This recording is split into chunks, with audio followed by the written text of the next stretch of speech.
probably already heard every take by now. Portland's done.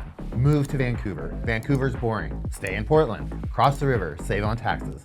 Don't move there. The schools, the crime, the commute, whatever.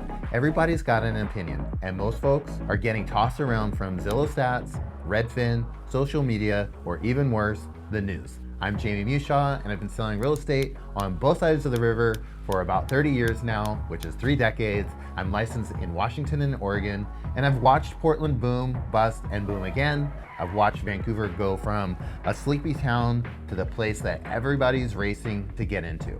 So today, I'm gonna walk you through the real differences, the stuff that actually matters when you're signing paperwork, not when you're scrolling Reddit at midnight or TikTok. And stick with me to the end. That's where I get into the stuff most agents are afraid to say out loud. Let's get into it. So the most obvious, or some of the most obvious things that people will talk about first between Vancouver and Portland is going to be the taxes. And when I say taxes, I'm talking about not only property taxes, but the money that you make through your job or career. And when I'm talking about property taxes, if you look at Portland property taxes comparative to Vancouver, specifically in Multnomah County for Portland, the taxes are substantially higher than what they are in Vancouver. You have a rate of tax in Portland that almost makes it unaffordable to buy some of these homes. When I have a property that I am looking to sell in Portland, one of the very first things that they look at is the property taxes, because that will determine if they're going to move forward with considering buying that home or not. Comparative in Vancouver, when you're talking about property taxes are not necessarily the first thing that they look at, because in general, people know that Vancouver's taxes are going to be less than what they are in Portland.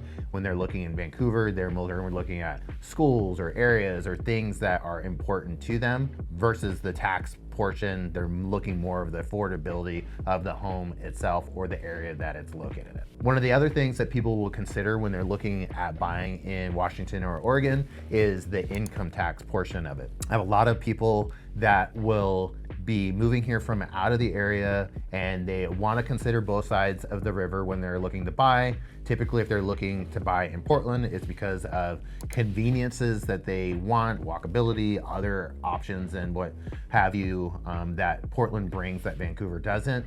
But a lot of times, if these particular groups of buyers, which most part, their companies allow them to work out of their homes versus having to go into an office where there's no commute involved, if they are able to buy in Washington versus Oregon, they're automatically giving themselves about an 8% increase in take-home money, because Washington doesn't have a state income tax to where Oregon does have that.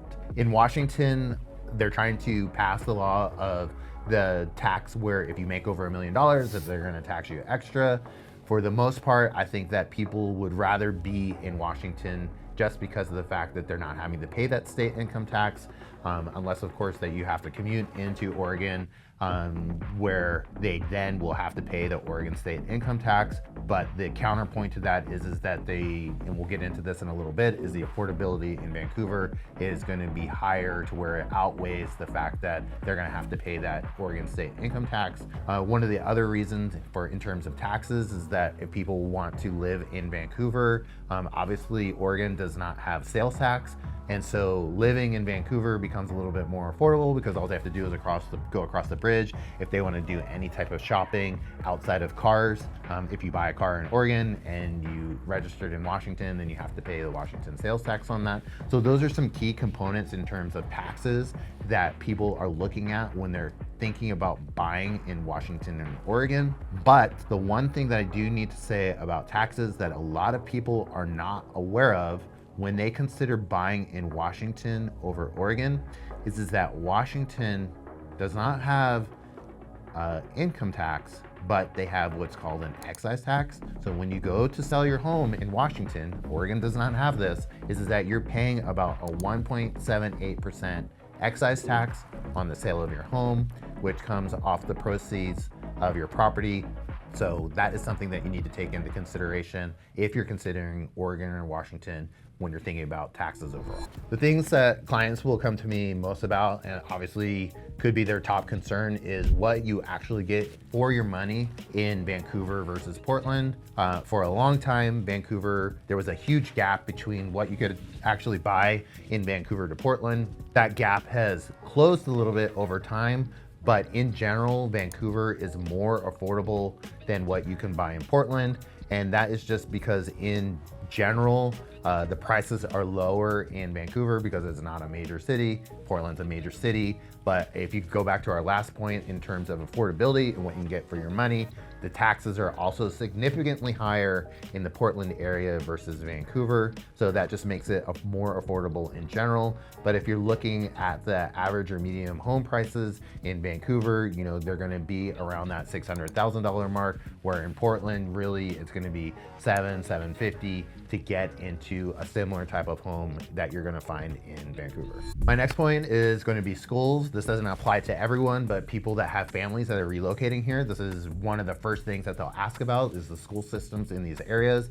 Portland in general does not have a great school system, and that's one reason why people will start to consider Vancouver over Portland. To really get into good schools in the Portland area, you're going to be pushing on the outer edges of Portland, which then become more expensive when you're talking about West Lynn, Lake Oswego, or Beaverton.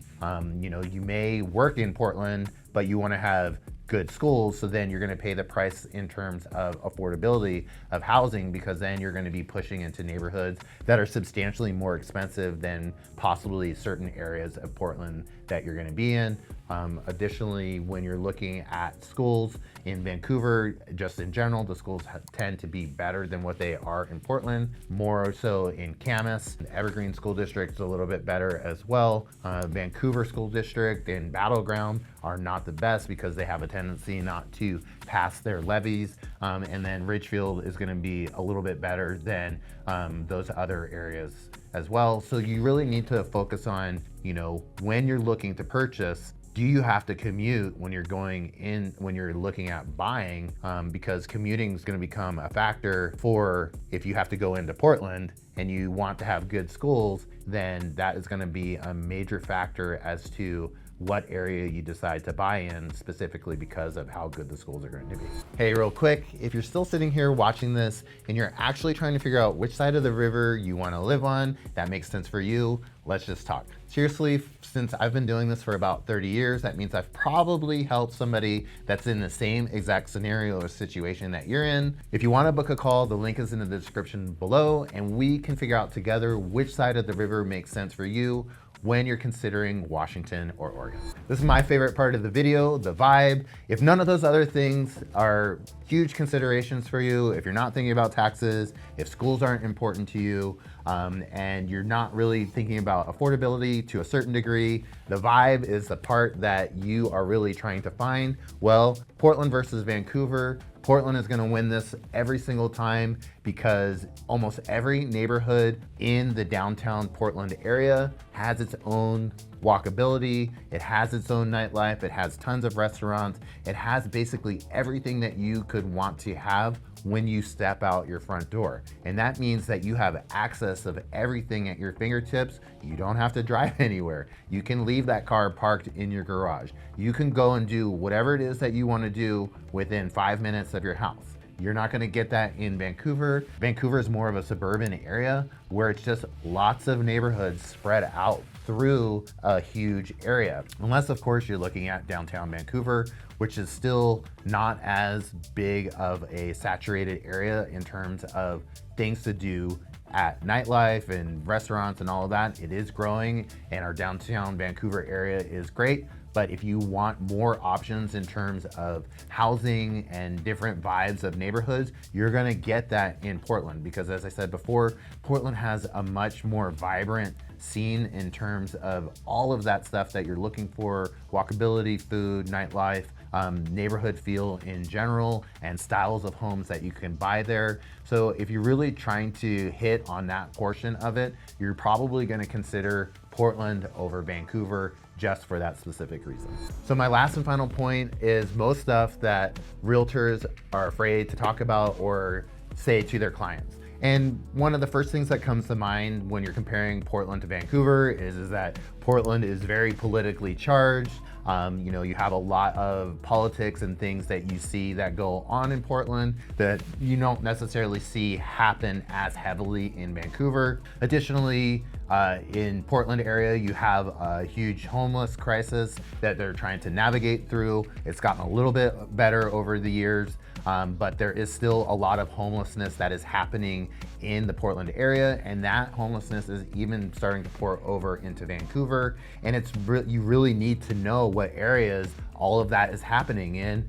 So when you're looking to purchase a home, you're making the right decision, because there's a lot of people out there that won't tell you, well, this is actually what's going on 2 blocks over from here, because they're looking out for their pocket versus their client's interests in general. And so when you're comparing Portland to Vancouver, you have different politics, you do have the homelessness, you are gonna have to think about funding that's happening for the school systems and all of that. So you have to really compare, what is important to you, and if there are certain things that are going to sway you to purchase in Portland or Vancouver because of these types of things that go on. Obviously there are, the media will be out there to portray, certain areas being a lot worse than they actually are. And that's where you have to lean in on somebody that can be a resource for you to help you navigate through those areas and really point you into the direction that's going to protect your investment when you're looking to buy a house. Look, here's what I tell everyone at the end of this conversation. Both sides of the river have something real to offer. Portland's got a soul to it that Vancouver doesn't. And Vancouver's got a pace and a value that Portland can't really much match anymore. Neither one's better, they're just different. And the right answer really depends on who you are, what you do for work, where your kids are gonna go to school, and what kind of life you wanna live on a Saturday morning. I sell on both sides of the river, I have for 30 years, so I don't care which side you pick. What I wanna have happen is that you pick the right one that's best for you. If you want help figuring out which side of the river is gonna be best for you, book a call below. I'm Jamie Mushaw, and I'll see you on the next one.